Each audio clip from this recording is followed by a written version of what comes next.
तो स्वागत है केमिकल रिएक्शन के एक और लेक्चर के अंदर। ये पार्ट 2 होगा इस लेक्चर का। इससे पहले हमने केमिकल रिएक्शंस का थोड़ा इंट्रो को डिस्कस किया, उनके बारे में पढ़ा। अगर आपने पार्ट 1 नहीं देखा है तो पहले पार्ट 1 देखेंगे, देन पार्ट 2 की तरफ चलेंगे। अभी तक जो केमिकल रिएक्शन की जो डेफिनेशन मेरे दिमाग के अंदर है वो यही है, अगर दो सब्सटेंस आपस में रिएक्ट कर रहे हैं और एक नए सब्सटेंस को फॉर्म कर रहे हैं जिसकी केमिकल और फिजिकल प्रॉपर्टी कंप्लीटली अलग है, तो उसको मैं केमिकल रिएक्शन कह रहा था। पर बेटा हर बार नहीं हो सकता है, तो आज हम पढ़ेंगे कि केमिकल रिएक्शंस को कुछ कैरेक्टरिस्टिक्स हैं कि अगर इन कैरेक्टरिस्टिक्स में से कोई एक भी कैरेक्टरिस्टिक्स मुझे दिखती है तो मैं बोल सकता हूं कि इसमें केमिकल चेंज या केमिकल रिएक्शन हो रही है। जैसे बेटा सबसे पहला जो है वो है चेंज इन स्टेट। अगर आप देख रहे हो किसी भी सब्सटेंस की स्टेट चेंज हो रही है, पर बहुत इंपॉर्टेंट बात कि अगर स्टेट चेंज हो रही है और उसमें ह्यूमन का कुछ भी इंटरफेरेंस है कि आप या तो हीट को दे रहे हो या तो हीट को एब्सॉर्ब करवा रहे हो या रिलीज कर रहा है वो सब्सटेंस, उसी केस में मैं उसे केमिकल रिएक्शन कंसीडर करूंगा। कि अगर कोई भी कंपाउंड सॉलिड से लिक्विड में जा रहा है, लिक्विड से गैस में जा रहा है, गैस से लिक्विड में जा रहा है या लिक्विड से सॉलिड में जा रहा है, तो कंप्लीटली मैं कह रहा हूं उसका स्टेट चेंज हो रहा है। तो बहुत इंपॉर्टेंट है, आपको याद रखना है कि बेटा कि जब ये सारे चेंजेस हो रहे हैं तो ह्यूमन का इंटरफेरेंस होगा, तो केमिकल चेंज है, और केमिकल चेंज है तो केमिकल रिएक्शन होगी। देन दूसरी कैरेक्टरिस्टिक्स इस तरीके से है, ये बोलता है चेंज इन कलर। अगर किसी सब्सटेंस का उसका ओरिजिनल कलर चेंज हो जाए केमिकली, आपने कोई प्रोसेस करी और उसमें मैं नोटिस कर रहा हूं कि उसमें जो कलर था वो चेंज हो रहा है, फॉर एग्जांपल रेड से ब्लू हो जाए या ब्लू से पिंक हो जाए, तो उस पर्टिकुलर केस में भी केमिकल रिएक्शन होती है। तीसरा और very important, that is evolution of gas. कि किसी भी रिएक्शन के दौरान अगर एक नई गैस प्रोड्यूस हो रही है, लेट से कोई हाइड्रोजन रिलीज हो रही है, कार्बन डाइऑक्साइड रिलीज हो रही है, ऑक्सीजन रिलीज हो रहा है, कि किसी भी प्रोसेस में अगर एज अ बाय प्रोडक्ट कोई गैस बनती है, चाहे वो हाइड्रोजन गैस है, चाहे वो ऑक्सीजन है, चाहे वो सल्फर डाइऑक्साइड है, चाहे वो कार्बन डाइऑक्साइड है, कि किसी भी गैस का अगर एवोल्यूशन हो रहा है कि गैस निकल रही है, इस रिएक्शन इसी क्राइटेरिया पे हम डिसाइड करेंगे कि ये केमिकल रिएक्शन है। Next is change in temperature. कि किसी रिएक्शन में जो मैंने लेट से कंपाउंड लिया हुआ था, एक बीकर के अंदर लिया हुआ है, सडनली उसका टेम्परेचर या तो इंक्रीज हो जाए, टेम्परेचर या तो इंक्रीज हो जाए या तो बढ़ जाए या तो डिक्रीज हो जाए, दोनों ही केस में टेम्परेचर कुछ चेंज हुआ। रूम टेम्परेचर में आपने सब्सटेंस रखा, हो सकता है उसका टेम्परेचर राइज कर गया या डिक्रीज कर गया, इसी केस को भी हम कंसीडर करते हैं कि ये भी एक केमिकल रिएक्शन है। नेक्स्ट है फॉर्मेशन ऑफ प्रेसिपिटेट। प्रेसिपिटेट एक अनडिसॉल्वेबल कंपाउंड है जो एक केमिकल रिएक्शन में फॉर्म होता है। जैसे आप इस पिक्चर में देखोगे तो इस रिएक्शन के अंदर जो ब्लू कलर का सब्सटेंस बन रहा है, that is your precipitate. Precipitate basically क्या होता है बेटा कि मैंने एक रिएक्शन करी, एक ए को मैंने बी में प्लस किया और मुझे सी प्रोडक्ट चाहिए था, एक सी प्रोडक्ट बना, पर उसके साथ साथ एक डी प्रोडक्ट जो कि मेरे रिक्वायरमेंट नहीं थी पर वो बन रहा है, उसी को मैं प्रेसिपिटेट कहता हूं। प्रेसिपिटेट बेसिक अनवांटेड सब्सटेंस जो रिएक्शन के दौरान बन जाते हैं उन्हें हम प्रेसिपिटेट करते हैं, और वो कंप्लीटली मेरे प्रोडक्ट से सेपरेट हो सकते हैं, वो बिल्कुल अलग होते हैं, कंपाउंड से जो मेरा प्रोडक्ट है उससे मिले हुए नहीं होते हैं। तो ये पांच की पांच कैरेक्टरिस्टिक्स से हम मैं बता सकता हूं कि कोई भी केमिकल रिएक्शन हो रही है। अब बहुत बड़ा डाउट आता है, क्या सर ये पांचों की पांचों होनी चाहिए? तो मेरा जवाब है नहीं, इनमें से एक हो जाए या दो हो जाए या अगर सारी भी हो रही हैं तो वो एक केमिकल रिएक्शन के अंडर आती है। कोई एक भी हो रही है तो वो केमिकल रिएक्शन की कैटेगरी में आती है। अब इसी के बारे में हम पढ़ेंगे बेटा। जैसे सबसे पहले मैं पढ़ रहा हूं, आपको देखो याद रखना है बेटा, 10th क्लास वाले बच्चों के लिए मैं स्टार्टिंग से बोलूंगा, फर्स्ट चैप्टर से ही रिएक्शंस पे बहुत फोकस करिए, रिएक्शंस को याद करिए, और पूरे ही केमिस्ट्री के अंदर आप जब रिएक्शंस पढ़ेंगे तो एक रिएक्शन सबके लिए चलनी चाहिए, वो बहुत ओवरऑल इजी हो जाता है। जैसे हम रिएक्शन पढ़ रहे हैं इवोल्यूशन ऑफ गैस की, एक रिएक्शन के दौरान एक रिएक्शन के दौरान अगर किसी गैस निकल रही है, प्रोडक्ट के साथ एक गैस का इवॉल्व होना, एक गैस का बनना, that is my evolution of gas. इसमें एक बहुत इजी एग्जांपल आपको सिखा देता हूं। जब मैंने जिंक के ग्रेन्यूल्स लिए, जिंक लिया, देखो यहाँ ट्यूब में देख सकते हो, मैंने यहाँ पर जिंक लिया हुआ है, जिंक के छोटे छोटे पार्टिकल्स लिए हुए हैं, उसको मैंने H2SO4, बेटा बच्चों को नाम याद नहीं होते, नाम पे बड़ा फोकस करिएगा, H2SO4 that is dilute sulphuric acid में डाला। तो देखो बेटा, 9th में आप पढ़ के आए हो, कंपाउंड क्या बनेगा मुझे पता है, जिंक के साथ SO4 बनेगा, ZnSO4 बनेगा, जिंक सल्फेट बनेगा, और साथ में मैं नोटिस करूंगा कि हाइड्रोजन गैस भी बन रही है, हाइड्रोजन गैस भी बन रही है। अब देखो बेटा, क्वेश्चंस कैसे बनते हैं, क्वेश्चंस ऐसे बनते हैं कि आपको कैसे पता लगा कि ZnSO4 बना है। हम देखेंगे कि जब मैं जिंक के ग्रेन्युलर में H2SO4 को मिला रहा हूं तो एक मिक्सचर बन रहा है, उस मिक्सचर का कलर अलग चेंज हो रहा है। तो यहां से तो मैं पता लगा सकता हूं कि ZnSO4 बन रहा है, क्योंकि मिक्सचर का कलर थोड़ा सा ब्राउनिश होने लगेगा, वहां से मुझे पता लगेगा कि मेरी जो रिएक्शन है उसके अंदर जो प्रोडक्ट बन रहा है दैट इज माय ZnSO4। पर क्वेश्चन इस तरीके से आता है कि हाउ, आप कैसे चेक कर सकते हैं, आप कैसे चेक कर सकते हैं कि जो आपका कंपाउंड है उसके अंदर हाइड्रोजन गैस निकली। तो देखो बेटा, दो तरीके के टेस्ट हम प्रेफर करते हैं, आपकी बुक में भी दो तरीके के टेस्ट हैं। सबसे पहले हाइड्रोजन को टेस्ट करने के लिए सबसे पहला जो टेस्ट होता है that is my popping test. Popping test सबसे बेस्ट टेस्ट है। हम क्या करते हैं बेटा, जिस फनल के अंदर ये रिएक्शन हो रही है, एक फनल है, इससे एक ट्यूब, डिलीवरी ट्यूब को लगाते हैं और एक कैंडल को उसके पास प्लेस करते हैं। तो हम देखेंगे कि इस डिलीवरी ट्यूब से गैस जो निकल रही है वो पॉप साउंड कर रही है। पॉप साउंड का मतलब जैसे पटाखों की आवाज होती है, पटपट की एक साउंड आ रही है, और हमें पता है कि जो हाइड्रोजन गैस है जब वो जब उसको मैं बर्न करता हूं तो एक पॉपिंग साउंड आती है। हाइड्रोजन ही ऐसी गैस है जिसमें पॉपिंग साउंड प्रोड्यूस होती है। तो यहां से हम दिखा सकते हैं कि जो गैस बनी है that is my hydrogen gas.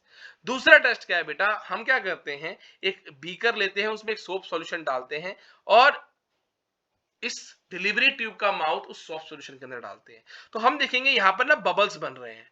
यहां पर आप नोटिस करोगे कि बबल की फॉर्मेशन हो रही है, और बबल की फॉर्मेशन के लिए रिस्पॉन्सिबल ही कौन है, हाइड्रोजन गैस। तो आप दोनों लिख सकते हो, दोनों ही वेरी यूजफुल होते हैं, जो आपको बेस्ट लगे, चाहे आप पॉपिंग टेस्ट करिए चाहे आप बबल फॉर्मेशन देखिए, दोनों से मैं प्रूव कर सकता हूं कि हाँ कि इस रिएक्शन के दौरान मेरी हाइड्रोजन गैस निकल रही है। देन अगला है फॉर्मेशन ऑफ प्रेसिपिटेट। अब देखो बेटा, फॉर्मेशन ऑफ प्रेसिपिटेट अभी मैंने बताया, इसके लिए आपको एक रिएक्शन याद करना है, यही रिएक्शन याद करिए, potassium iodide that is Ki को मैंने मिक्स किया in the solution of lead nitrate that is PbNO3 की होल पावर 2। तो होगा क्या बेटा, अब आपने रिएक्टिविटी सीरीज पढ़ी हुई है, सारी चीजें आपने पढ़ी है, केमिकल मिक्सिंग पढ़ी है 9th में, तो यहां पर बनेगा मेरा पोटेशियम नाइट्रेट बन रहा है, देखो पोटेशियम नाइट्रेट बन रहा है, और साथ में PbI2 बन रहा है, PbI2 बन रहा है। और ये जो PbI2 है जिसका कलर क्या है देखेंगे, हम नोटिस करेंगे ये येलो कलर का है, और ये येलो कलर का ही PbI2 मेरा क्या है, दिस इज माय प्रेसिपिटेट, यही मेरा क्या है, प्रेसिपिटेट। तो आप देखोगे कि इसकी जो फॉर्मेशन हो रही है, प्रेसिपिटेट इजिली क्या होता है, नीचे सेटल हो जाता है, क्योंकि हैवी होता है तो नीचे क्या होता है, सेटल हो जाएगा। बस एक चीज आपको याद रखनी है कि जब मैं ये सारी प्रोसेस कर रहा हूं तो मेरे जो सॉल्यूशंस होने चाहिए वो कैसे होने चाहिए, एक्वस होने चाहिए। एक्वस में ही प्रेसिपिटेट का फॉर्मेशन होता है। बहुत जरूरी है कि जो आपने पोटेशियम आयोडाइड का सॉल्यूशन लिया है that should be a aqueous solution. Aqueous solution में ही मैं ऐड करूंगा लेड नाइट्रेट को मिक्स करने पे। अगर एक्वस सॉल्यूशन नहीं है तो उसमें प्रेसिपिटेट बनना पॉसिबल नहीं है। अगर एक्वस सॉल्यूशन होगा तो ही प्रेसिपिटेट बनता है, अगर नहीं होगा तो नहीं बनेगा। देन आगे आते हैं बेटा, चेंज इन कलर। एक सिंपल सी रिएक्शन जिसमें चेंज इन कलर हो रहा है। आप देखोगे आपने क्या करा, सेम मैंने जिंक लिया, जिंक के अंदर मैंने कॉपर सल्फेट सॉल्यूशन को ऐड करा, जो बेसिकली जिंक का कलर आप देखो नोटिस करेंगे तो जिंक ग्रेइश कलर का होता है, ग्रे कलर का होता है, जिंक जो होगा आपका ग्रे कलर का होगा। और जो आपका कॉपर सल्फेट का सॉल्यूशन है CuSO4 copper sulphate that is of blue colour.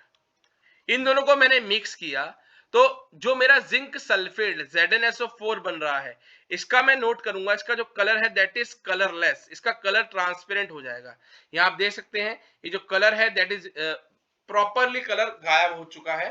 तो यहां से पता लगता है कि अगर कलर चेंज हो रहा है तो वहां पर भी एक केमिकल रिएक्शन हो सकती है। देखो ना, जिंक का कलर आप देखोगे तो जिंक ग्रेइश कलर का था, जबकि copper sulphate was blue.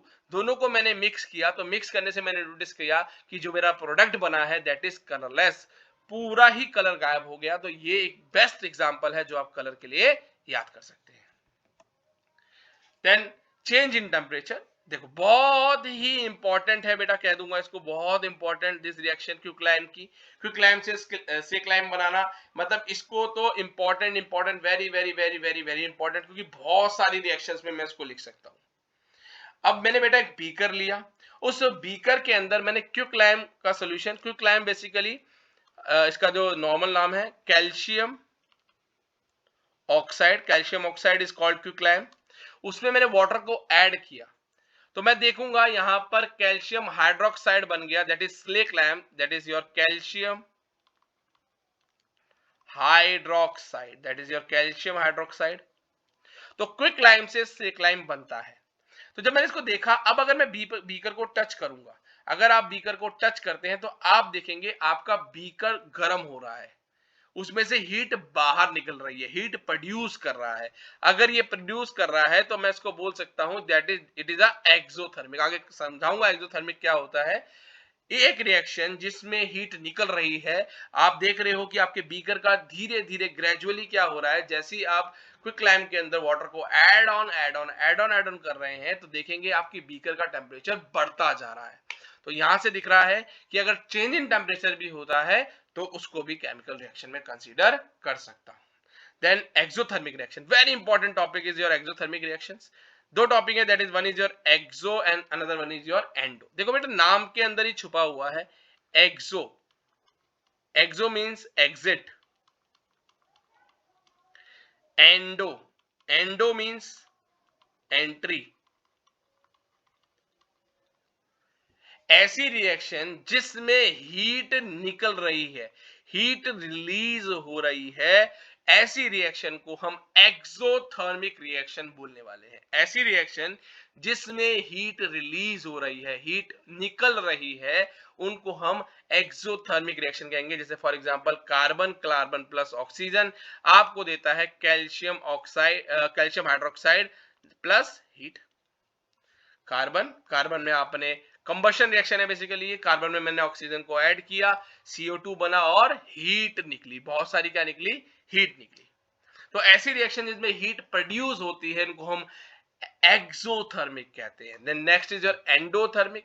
Endothermic basically जिसमें मुझे रिएक्शन को करने के लिए, रिएक्शन को परफॉर्म करने के लिए, कि रिएक्टेंट को तोड़ के प्रोडक्ट बनाने के लिए मुझे हीट की रिक्वायरमेंट है, मुझे हीट देना पड़ेगा, मतलब जो रिएक्टेंट है वो हीट को एब्जॉर्ब करेगा। ऐसी रिएक्शन को एंडोथर्मिक रिएक्शन बोलते हैं। अब वो चाहे आप हीट की फॉर्म में दीजिए, लाइट की फॉर्म में दीजिए, इलेक्ट्रिसिटी की फॉर्म में दीजिए, वो जैसे मर्जी है। इसके लिए मैं कहूंगा one of the best example जो आगे भी इस्तेमाल हो जाता है that is your barium hydroxide plus ammonium chloride. Heat देने पर बनाता है बेरियम क्लोराइड और अमोनियम हाइड्रोक्साइड। बेटा ये रिएक्शन आज याद कर लोगे, आगे डिस्प्लेसमेंट रिएक्शंस के अंदर वन ऑफ द बेस्ट हो जाती है, हमें यही याद हो जाएगी, दोनों में ही तो हम यूज कर सकते हैं। That is my BaOH whole twice, that is my barium hydroxide.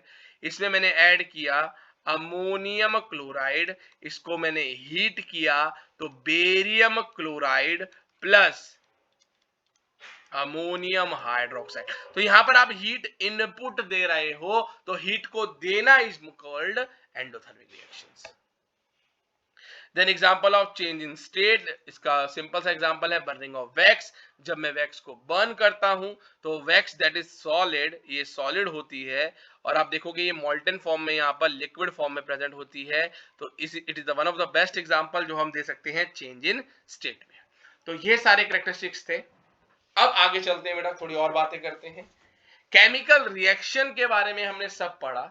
अब केमिकल इक्वेशन क्या होती है, देखो बेटा, केमिकल इक्वेशन, केमिकल इक्वेशन को मैं सिंपली समझ सकता हूं एक ऐसी रिएक्शन जिसमें रिएक्टेंट होंगे, प्रोडक्ट होगा, कैटलिस्ट होगा और उनसे जो फॉर्म हो रहा है that is my chemical reaction. एक रिप्रेजेंटेशन है किसी भी केमिकल रिएक्शन का। तो केमिकल इक्वेशन बेसिकली क्या करता है, रिप्रेजेंट करता है किसी भी केमिकल रिएक्शन को, किसी भी केमिकल रिएक्शन को रिप्रेजेंट करता है। और इसमें आपके रिएक्टेंट्स भी दिखेंगे, आपके प्रोडक्ट्स भी दिखेंगे, जिनके बीच में एक एरो मार्क होगा। अभी आपने नोटिस किया होगा, स्टार्टिंग में हमने बात करी थी एरो मार्क, कि एरो के हेड के साथ आपका प्रोडक्ट होता है, एरो के टेल के साथ आपके रिएक्टेंट्स होते हैं। तो दो तरह की रिएक्शंस हम पढ़ते हैं बेसिकली। एक होती है वर्ड रिएक्शन, जिसमें मैं केमिकल्स या एलिमेंट्स का नाम जो होता है वर्ड फॉर्म में लिखा हुआ है, जैसे magnesium plus oxygen, magnesium oxide दे रहा है। एक केमिकल रिएक्शन में हम इनके सिंबल्स का इस्तेमाल करते हैं। सिंबल जैसे मैग्नीशियम का सिंबल क्या है, Mg, oxygen is your O2, form कर रहा है magnesium oxide is your MgO। इसीलिए क्लास 9th का जो चैप्टर्स होते हैं atom and molecules, that is very very important, क्योंकि वहां पर बहुत सारे केमिकल रिएक्शंस आप सीख के आते हैं, तो 10th में बड़ा इजी हो जाता है। अब तरीका क्या है बेटा, what is the right method to write the chemical reactions. सबसे पहले आपको ध्यान रखना है कि एरो की placing very very important. Arrow के हेड के साथ आप हमेशा प्रोडक्ट लिखेंगे, एरो के टेल के साथ आप हमेशा रिएक्टेंट्स लिखेंगे, पहला पॉइंट। दूसरा पॉइंट दैट इज आपको स्टेट जरूर मेंशन करनी है कि आप रिएक्टेंट साइड में भी प्रोडक्ट साइड में बेसिकली 3 स्टेट होती हैं, कि आपका प्रोडक्ट सॉलिड है, आपका प्रोडक्ट लिक्विड है, आपका जो रिएक्टेंट है वो गैस है या कोई एक्वस फॉर्म में। देखो सॉलिड लिक्विड गैस तो सिंपली होता है कि आपका सॉलिड है, जो भी आप एलिमेंट ले रहे हो क्या वो सॉलिड स्टेट के अंदर है, क्या वो लिक्विड स्टेट के अंदर है, या वो गैस है या एक्वस है। देन सेकंड जो वेरी वेरी इंपॉर्टेंट पार्ट है कि आपकी जो भी केमिकल रिएक्शन होगी that should be a balanced chemical equation, एक बैलेंस्ड केमिकल इक्वेशन होगी। मैं इस बैलेंसिंग के ऊपर एक सेपरेट पूरी वीडियो बनाऊंगा। अभी इसमें इस पूरी वीडियो में बैलेंसिंग की बात नहीं करूंगा, बैलेंसिंग क्या होती है, कैसे करना है, क्यों करना है, इसके बारे में कोई बात नहीं करेंगे। बस इतना करेंगे कि बैलेंसिंग के बारे में थोड़ा सा बता देता हूं, क्यों जरूरी है, क्या है, उसके लिए बिल्कुल एक सेपरेट वीडियो। तो रिएक्शंस के अंदर आपको सिंबल्स लिखने हैं प्रॉपर्ली, आपके पास एरो होना चाहिए, लेफ्ट साइड राइट साइड में नहीं बोलूंगा, वो बिल्कुल आपको चेंज करने वाला तरीका होता है। सिंपल एरो के हेड के साथ आपको प्रोडक्ट लिखना है, एरो के टेल के साथ रिएक्टेंट लिखना है, स्टेट लिखना भूलना नहीं है, सॉलिड है, लिक्विड है, गैस है या एक्वस है, और बैलेंस होनी बहुत जरूरी होती है। तो यहां पर बात कर लेते हैं केमिकल रिएक्शन आपकी दो टाइप की होती है, one is your balance, another one is your unbalance. Balance chemical reaction और अनबैलेंस केमिकल रिएक्शन। अब देखो बेटा, बैलेंस्ड और अनबैलेंस, अब एक छोटा सा एग्जांपल है बेटा, छोटा सा एग्जांपल आपकी लाइफ से ले लेते हैं। जैसे आपके घर में आपकी बर्थडे पार्टी है, आप बर्थडे पार्टी बना रहे हो, आप पार्टी में जा रहे हो, आपने ऑर्डर दिया है, आपने उनको बता दिया कि मेरे जो 600 फ्रेंड्स आ रहे हैं उनके लिए अरेंज कीजिए, खाना अरेंज करिए। तो जिस भी रेस्टोरेंट में आपने बोला उसने 600 बंदों का खाना आपके लिए अरेंज किया, पर आपको पता ही नहीं है, आपकी जो गेस्ट लिस्ट है आपको कंफर्म नहीं है कि कितने लोग या कितने आपके फ्रेंड्स आ रहे हैं। आपने यहां बोल तो दिया 600 फ्रेंड आने वाले हैं, पर कंफर्म नहीं पता कि कितने फ्रेंड हैं। हो सकता है आप 100 फ्रेंड लेके आ गए, 200 फ्रेंड लेके आ गए, 300 फ्रेंड लेके आ गए, 800 फ्रेंड लेके आ गए, तो ये कंडीशन अनबैलेंस की होती है। अगर 600 के 600 लाते तो देन वो मेरा बैलेंस का केस हो जाता। अभी बैलेंसिंग में पूरी वीडियो बनाऊंगा, पूरा समझाऊंगा, पर इस वीडियो में बैलेंसिंग के बारे में ऐसे हम कुछ भी बात नहीं करेंगे। पर ये जरूर बात करेंगे कि बैलेंसिंग करना इज वेरी इंपॉर्टेंट। क्यों? क्या मैं कोई भी केमिकल रिएक्शन बिन बैलेंसिंग के नहीं लिख सकता? क्यों जरूरी है? Why it is important? क्यों इंपॉर्टेंट है एक इक्वेशन को बैलेंस करना? क्यों इंपॉर्टेंट होता है इक्वेशन को बैलेंस करना? देखो सबसे पहली चीज, एक इक्वेशन को बैलेंस करना जरूरी क्यों है? हमारी केमिस्ट्री के अंदर आपने जैसे चैप्टर 9 पढ़ा होगा, उसमें आपने लॉ ऑफ कंजर्वेशन ऑफ मास के बारे में जरूर पढ़ा होगा। दो लॉस थे, एक कांस्टेंट प्रोपोर्शन का था, एक लॉ ऑफ कंजर्वेशन ऑफ मास का था। तो जो बैलेंसिंग होती है वो फुलफिल करती है किसको? Law of conservation of mass को। जिसका मतलब क्या था? Mass of reactant should be equal to mass of product. तो मुझे पता होना चाहिए कि रिएक्टेंट साइड पे जितना मास है, प्रोडक्ट साइड पे भी उतना ही मास होना चाहिए। इसीलिए हम बैलेंसिंग करते हैं। बैलेंसिंग का मेन जो पर्पस है is law of conservation of mass. की law of conservation of mass को सेटिस्फाई करने के लिए हम बैलेंसिंग करते हैं। तो बैलेंसिंग सिखाऊंगा कैसे होती है। अभी ये टॉपिक बैलेंसिंग क्यों जरूरी है, बैलेंसिंग क्या है, वो मैंने आपको समझा दिया है। देन अब आगे आते हैं, बैलेंसिंग के बारे में भी नहीं करते हैं। इस वीडियो में इतना ही। नेक्स्ट जो वीडियो बनाऊंगा मैं आपको सारी केमिकल रिएक्शन समझा दूंगा। Chemical reaction, types of chemical reaction क्या होती है, कैसी होती है, क्यों होती है। तो इतना रिवाइज करिए। मिलते हैं नेक्स्ट वीडियो के अंदर।